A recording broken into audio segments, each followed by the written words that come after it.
We tend to think solely of Elizabeth Maselli when we think of our collections here at the Cromwell Belden Library's History Room, and that's for good reason.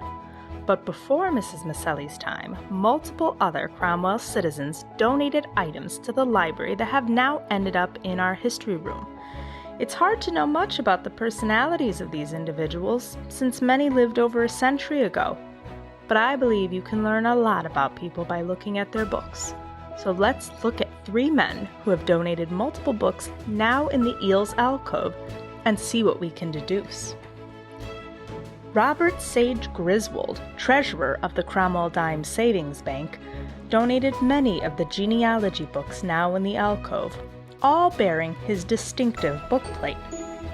Mr. Griswold was dedicated to his genealogy studies, often adding extensive notes of his own, writing letters to descendants asking for information, and perhaps most impressive, collecting news clippings regarding people in each family, tucking them into pages where those individuals were mentioned. In Boardman genealogy, I found 14 clippings and letters. Other books had many more, and the newspapers they came from spanned multiple states.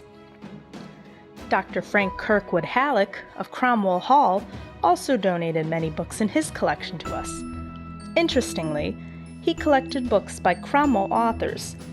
He owned both of our copies of Jewett's Narrative, 3 of our 5 copies of Robin's Journal, 4 of our 5 Rocky Mountain Lives, and a whopping 8 out of 9 copies of Captain Riley's Narrative and its sequel. Lastly, our good friend Charles Collard Adams donated multiple books, some given to him by others to pass on to us. When looking through anything related to genealogy in Cromwell, the reader will know the book belonged to C.C. Adams if you see corrections, notes and arrows, and directions to see Middletown Upper Houses.